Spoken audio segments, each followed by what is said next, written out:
Hey, everybody, welcome back. It's Steve Fretzin, and this is the Be That Lawyer podcast.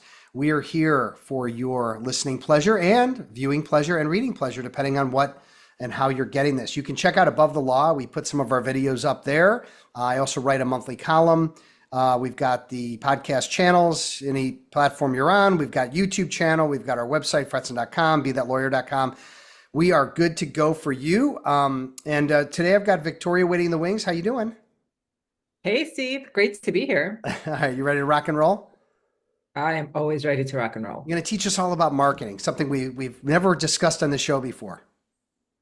I am here to share as much useful information as I possibly can within the time limit. All right, we reviewed the questions ahead of time, and every question I threw at you, you were like, no problem, no problem. So we're going to see, we're going to play it out, but I'm excited about it because you have a confidence that I think that's necessary for this kind of show.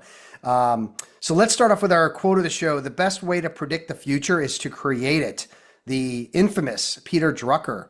So welcome to the show, and tell us a little bit about that quote. Well, I do think that if you work really hard and you keep your eyes very open and you keep attuned to everything that's going on, you can help create the future, even if the future is moving so quickly as it is right now, where things seem to be moving very, very quickly. You can still participate in the creation of it, but you just have to be aware and awake for everything that's happening. And it's not like the future doesn't mean like, the earth and everybody on it. I think the future can be our future and the future of our clients, the future of our circles and our, the places where we are. My personal thing is between, the writing and the podcast and all this stuff, like I'm going to be gone someday, and I want my legacy, other than my son, to be, that I help change the legal industry and make it a better place. So I'm really my prediction and what I work for every day is that. Is there something you feel that same way in the marketing space, that you're doing similar work? Well, I do feel that because I'm on the edge of the tech right now. I work with some of the smartest people in the world. I'm able to participate in how we actually use the technology that we're, in create our future with it. I do feel like because I'm doing some tests and, I really participate in the process of creating our future marketing tech. Yeah, well, we're going to get into it. Let's go back to the beginning, though. Everybody, Viktoria Altman is the founder of BSP Legal Marketing, and give us a little background because I'm intrigued by your travel background too. Like that's so exciting to me. Like my dream is to do what you've already done. But give us a little bit of how you came to be. Yeah, so I'm actually a serial entrepreneur. I've never had a real job. I opened my first business when I was 12. And so in March 2020, I was actually a professional travel blogger. And when I noticed what was happening, and this goes back to create the future you want, because it was very, very obvious to me what was happening. Travel blogging was not going to be a good way to make money for a while. And rather than fight against the world and fight against the circumstances, I embraced it, and I opened up a business that I felt would be much more recession-proof and remote-proof, right? Working with lawyers. You'll always need lawyers, no matter what's happening in the world. So that was how I came to open BSP Legal Marketing. Yeah, very cool, very cool. And all right, here's a question we didn't cover that I'm going to ask you, and this one I know you can't answer. Your favorite city? Oh, New York City, obviously. Oh, shoot, that was too easy for you. No European cities? New York? That's the Big Apple? New York is New York. New York is home. New York is the bomb. If you can make it here, They say you can make it anywhere. Why would you want to live anywhere? Well, why would you want to live anywhere else? Okay. All right. Wow. All right. I have to make it out to New York. I've been saying that for 6 months. But I have so many wonderful relationships in New York, and we'll see if I can drag my wife out there. But ultimately, that's that. I got to get back to New York. You're right. It's a good place. So let's talk about marketing. And this is, business development marketing. The business of law is lost on a lot of attorneys, and not the attorneys that listen to this and watch this show because they're here because they're in the game. But what do you see lawyers as sort of missing the mindset, or that maybe they don't have the mindset of marketing and they just see it as either an expense or they just don't engage? I would say there are two things. First one is lawyers tend to be a bit more on the conservative side, so they're afraid to take a risk. They feel that things are working okay, maybe not great, but working okay. And a risk is a risk, and you might lose a little money, and that's a problem. The second thing I see a lot is people who kind of jump from risk to risk, and they are trying a little social media, they're trying a little SEO, they try this agency, they try that agency, instead of kind of finding something that already works for their competitors with the type of marketing you should be doing. Honestly, the easiest thing to do is just do whatever works for your competitors, Mm-hmm. and also really narrowing down to the kind of work they need done. That sounds like what we call in the biz random acts of marketing. I like that. I've never heard that before, but that, Yeah. yeah, Now, a lot of people do you're that. in the biz lingo with me. All right, we'll have some fun with that. But no, I mean, random acts of marketing, the way that it's discussed on this show and with people in my world is, I attend a conference. I tried some LinkedIn, ads. I did this. I did, and you just kind of poke around at things. For me, it has been what you've said. I've tried this agency that cost me 20 grand, got no results. Then I did, oh, now I'm going to get into this. And then I did it's 25 grand and that didn't work. And, I try to qualify. I try to, make sure that I'm making a good buying decision, that it's right for me. Everybody says it'll work. Everyone says it'll, don't worry, leave it to me. This is my thing. It can be very frustrating for lawyers. And I think one of the reasons that they are risk averse is because they've been burned and it's problematic. What are some things that they should be doing to best qualify that something is for them and how to evaluate it to make sure that they get or potentially could get the results? Well, first of all, that's a very fair criticism of my industry. We are in an industry that is completely unregulated. And I will be very honest with you, I am insulted by the work that a lot of people I see are doing. It's one of the reasons why I speak so much is because I talk at events to explain to lawyers what they should be looking for, what the red flags are. And it is completely fair that people are frustrated and people get taken for a ride. I'm 100% with you. Yeah. But in order to avoid that to an extent, what you really want to do is when you speak with an agency, you want to ask them for clients who are in the same price range as you, so have been spending the same amount of money you've been spending and are in the same position as you. So they're in the same, if you're an estate lawyer, I want to speak to estate lawyer clients. If you are in the suburbs, I want to speak at suburb clients. You want to compare apples to apples as much as possible. And you want to just have a conversation with them. And, you know, are you okay as in this person is maybe the best you've tried out of very bad ones? Or are you, I have clients who are like, I bought a house thanks to you, or, and I'm not here to promote myself, but like clients who are just so thrilled. Mm-hmm. You want to look for thrilled, right? Yeah. And Yeah. you don't want to look for, yeah, just okay. I had a lunch with a guy. This is going way, way back, and I'd been in the legal industry for maybe a year or two, but I was starting to get known for it. And this guy meets with me because he's in marketing and I'm in business development, and together we can do some magic. So we had this lovely lunch, and I asked him. I go, "Hey, out of curiosity, I wasn't able to really see any of the law firms that you've worked with on your website. Who are some of the law firms you work with? Maybe I know some people there." He goes, "Well, that's confidential. We don't really share that." And I said, so confidentially, who's or give me a name, give me something. He goes, "No, that's part of our non-disclosure. We don't do that." I immediately called kind of BS and said to myself, this guy is not in legal marketing. What he's trying to do is either he's a terrible marketer and he's trying to get business, or he's done everything else but legal and he's trying to get into legal through me, which is fine. If he had just said that from the get-go and proven himself out for accountants and dentists and financial planners, I would have been fine helping him get into legal, but he didn't play that card. And of course, I never saw him again, never heard of him again. He's probably dead in a ditch. Hey everybody, you ever wonder why top executives and athletes are so successful? It's typically because they have a coach, someone that is looking at them from the outside to identify their gaps, identify their potential. That's what I do. I'm Steve Fretzin, and I'm here to help you be that lawyer. If you're interested in a free consultation, click the link below and we'll get together and we'll identify where you can make improvements to be that lawyer.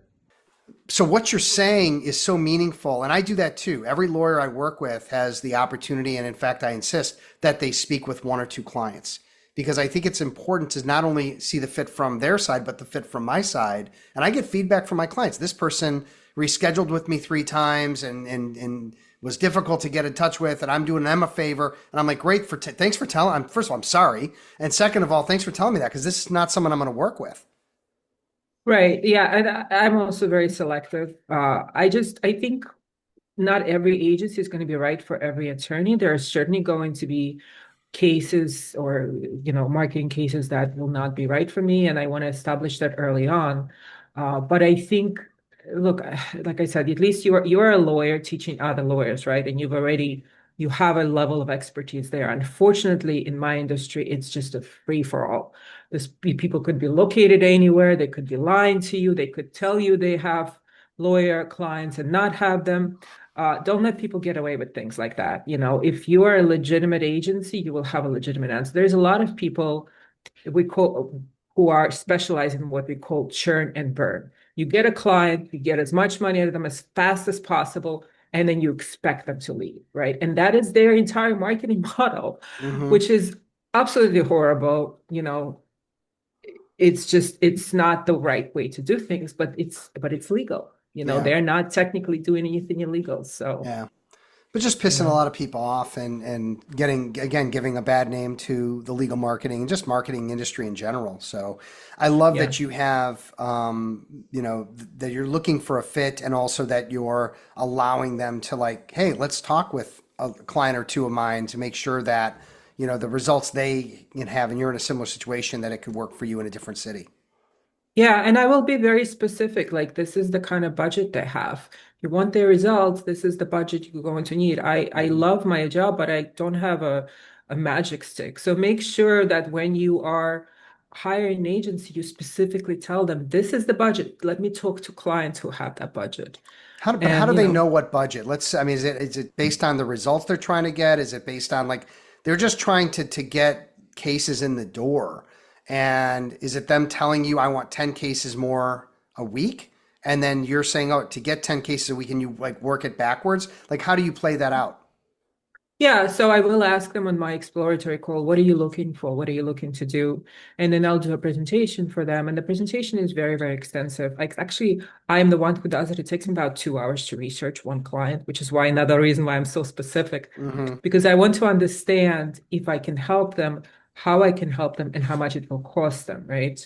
So I will give them a whole, 45-minute presentation. And at the end, I'll say, this is how much this is going to cost, and this is why. And so, yeah, so now they have the information. And sometimes people will tell me things like, look, this is just too much. And I will say, usually they'll say it on the first call. And I'll say, I get that, and I can't help you. Yeah. The other thing that you really want to be careful with is if people say things like, yes, I'll do all the work for you for $1,000, for $1,500. Those numbers are just not realistic anymore. Yeah. I don't care who you are. So Yeah, unless you my are father in, was always, if it's too good to be true, it is. I mean, he was a lawyer, risk averse. He'd been burned. I yeah. mean, he'd been through that. So, you find $100 bill, and expect that there's going to be a mousetrap snapping your finger. Yeah, yeah, yeah. You want to get a couple of quotes from different people. And if one of them is very, very low, ask why. Yeah, And that seems like common sense, but I think for a lot of folks, they're so in the law that for them, maybe it's hard for them to kind of have a big vision marketing picture there. yeah. And I noticed that you really also have niched down, and you work with a couple of specific practice areas. But my audience is pretty wide ranging. So what are some two or three marketing tips or things that you would recommend for people that maybe have a larger appeal or larger range than what a specific, criminal attorney would do to market, or, for example? Right. So I would say number one thing is have a very good ideal client to find. Now, it doesn't Okay. have to be just one specific ideal client, right? But it might be if you're an estate lawyer, a high net worth individual who is 55 to 65 and is married, right?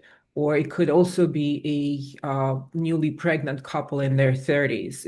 You could have multiple ideal clients defined.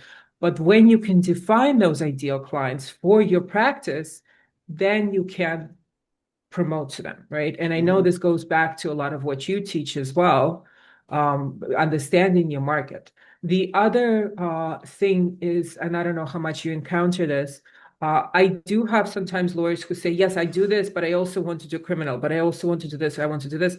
I can market anything, but it's going to cost you a lot more money if you want me to market three different areas. Pick one. Yeah. And when you're making money with that, I'm always happy to take more money. You know what I Yeah. mean? But if we Yeah. spread your budget right now over three different practice areas, you're not going to get that much for it. You're Yeah. just not. Well, they say the riches are in the niches. So, I agree with that. figure out maybe like, so you have two or three areas that you have.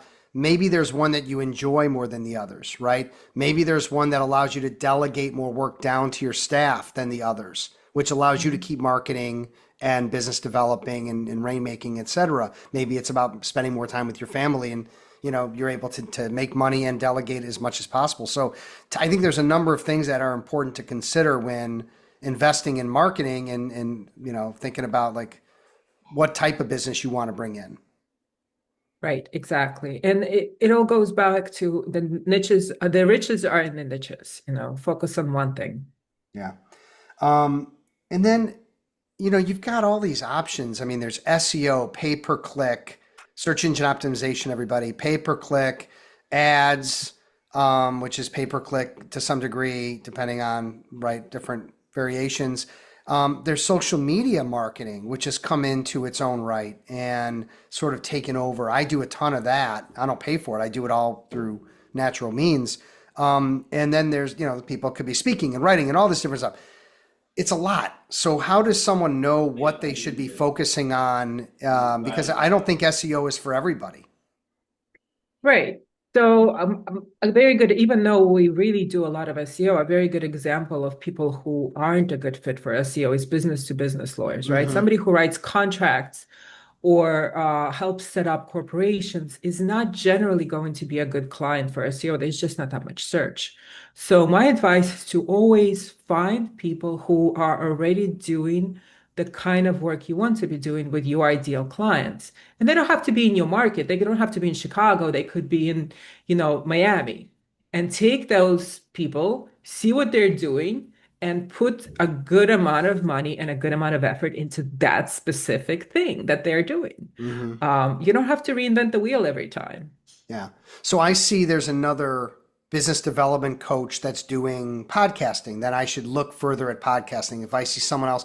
And it's not, you're not trying to like mirror them or you're trying to like, maybe it's the word is emulate to some degree. You don't want to be a copycat. So how do you sort of go into what other people are going and not find that that's too crowded? Because that might be the problem is like, hey, if my competitors are all doing one thing and then I get in there late, then maybe I'm not going to get the same kinds of results than they get. It's all about authenticity as well. If you are doing anything on social media, it has to come from your heart. Now, if you're doing ads and you Google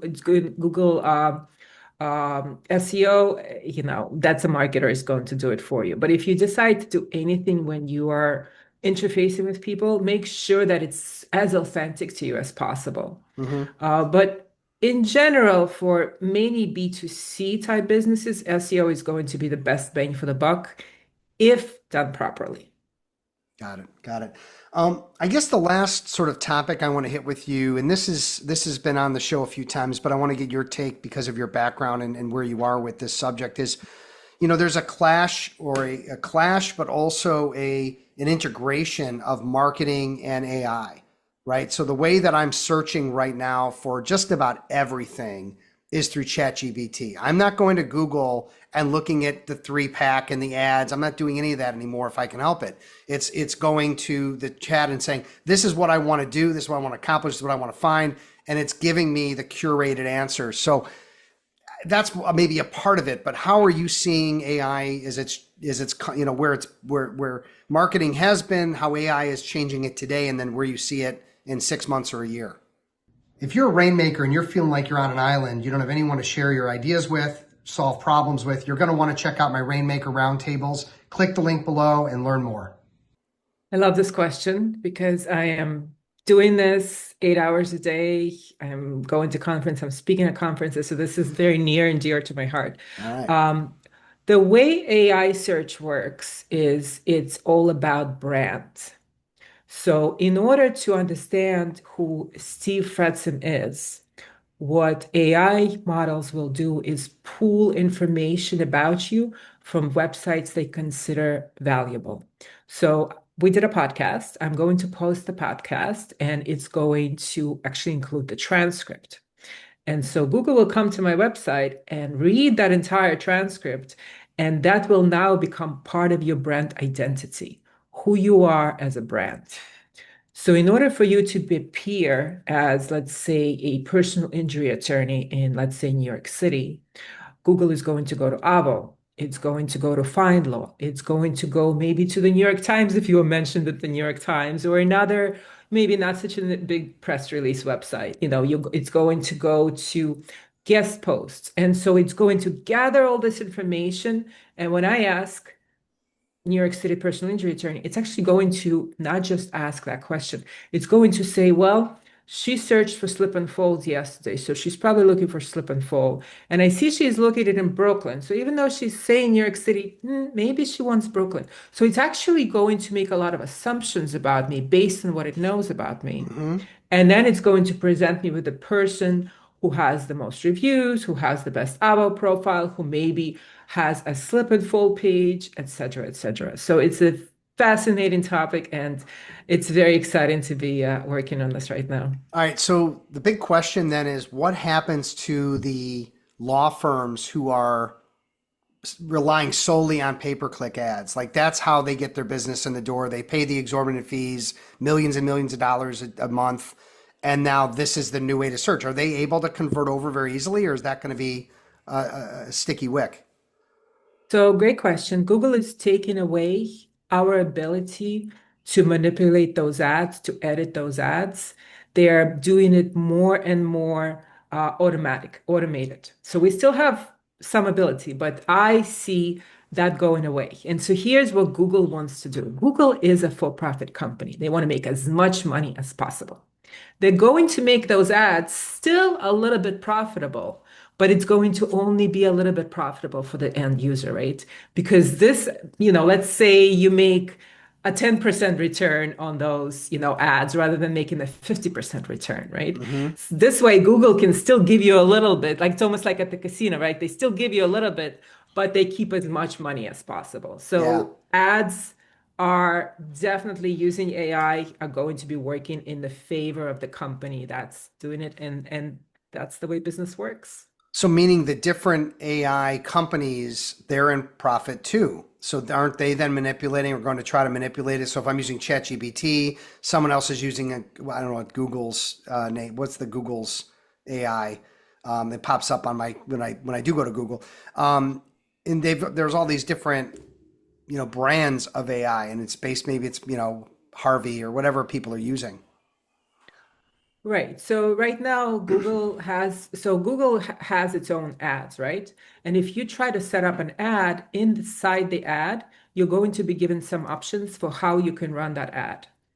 Now, right now, we can say we want this demographic, we want this zip code, et cetera, et cetera. But what they're doing is they're removing as much control as possible from the human so that they can decide where to run the ad, how to run the ad to make the most money possible from you. Yeah. So while we have some control now, they're going to take it away. Now, ChatGPT is actually based on Bing. So in order to rank a ChatGPT right now, very easy, you have to rank on Bing. But remember, Bing is Microsoft, right? Bing has ads. So how long until ChatGPT has ads? My guess is not very long. But again, look, they're just trying to make as much money as possible. So I if would people are say searching like I am on ChatGPT, then there should be people advertising on Bing now to get found for people that are starting to search on ChatGPT, or is that really how that's going to work? Well, not yet. So right now, if you rank on Bing, if you come up as number one, two, or three on Bing, you will come up high in ChatGPT Okay. searches Mm. because Bing and ChatGPT and Microsoft have a partnership.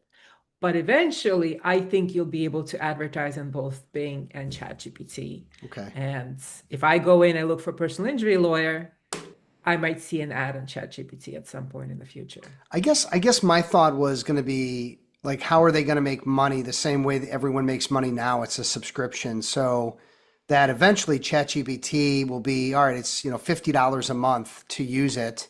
And therefore you're going to get a more balanced and real answer, response, information to make your life better, easier, or whatever. I mean, I'm paying 20 a month right now for the plus.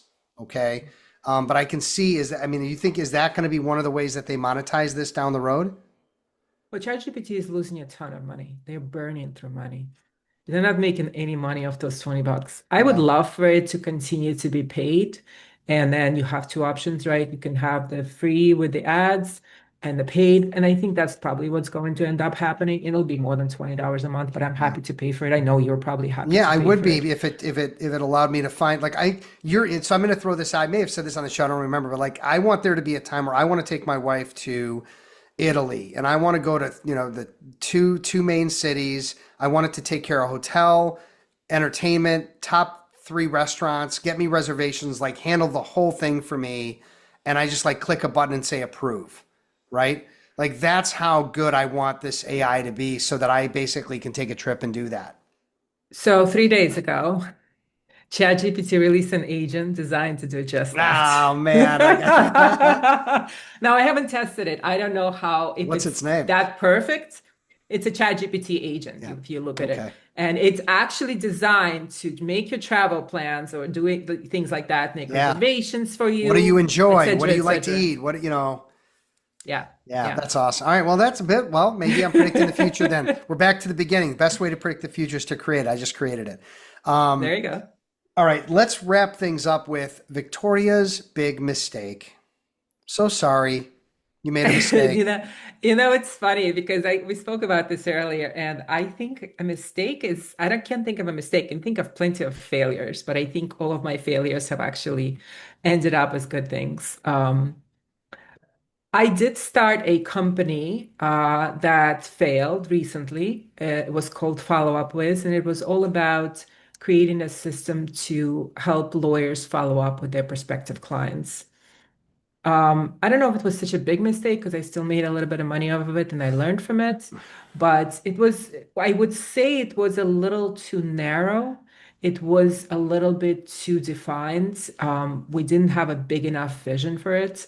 And it was a little bit of a narrow product. Plus, I also think it could be now done with AI. So I think maybe it wasn't future proof. And that was probably part of the problem. Hey, do you think I should change the name of this segment from Victoria's big mistake or just anybody's big mistake to failing forward? I like Is that a that. I better like play or that. better setup for this segment? Because I want I people like to share that. some problem they had and something that didn't. And I'm the same way. I've started a bunch of businesses that eventually either failed or just like became too cumbersome and I just like wasn't focused and had to get, those were either mistakes, failures, whatever they were. I learned something. I learned to better focus. I learned maybe not to have a partnership. I learned whatever it is that I learned. I don't know. Failing forward is kind of a very exquisite way to kind of lay that out for people that learned something important from a failure.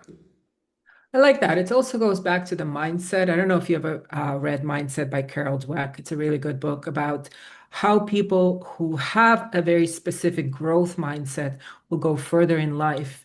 And one of the things they do is they look at every failure as part of their growth. So it's actually Yeah. every failure is actually like failing up. Yeah. I mean, I really believe, and I've said this on a number of occasions that this is how we get better. This is how we define ourselves. It's the getting knocked down and how we get up and how we handle things from those experiences, which, that's what life is. If you just had everything cruising through, you're right, then what is life? Like you're not gonna be able to handle anything that comes your way later. Anyway, that's a whole other segment.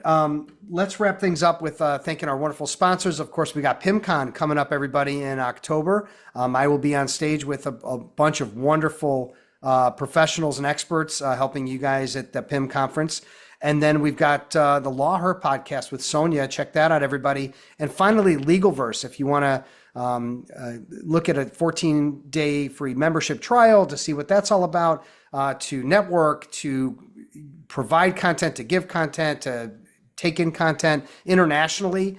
Check out legalversemedia.com. And Victoria, people want to get in touch with you. They want to learn more about BSP legal marketing. What are your digits? My digits, like a phone number? I Yeah, don't think I've used that's a a phone very number in a really long time. well. All right, so I should stop saying that because it makes me as old as I am, as old as I feel. What are the best ways for people to reach you?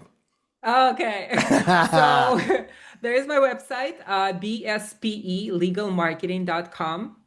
There, my appointment link is embedded into the website, so you can actually just have a chat with me. My name is Victoria with a K Altman, like the chat GPT guy, same last name, no relationship.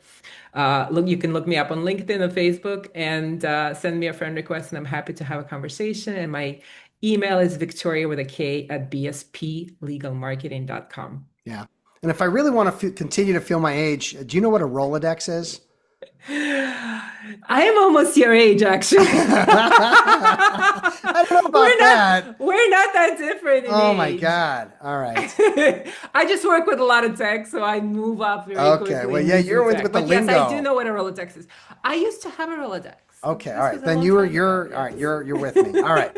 All right, Liz. Well, thank you so much. This has been as much fun as I had doing your show. And give out the name of your show too, just in case people want to check out an awesome podcast.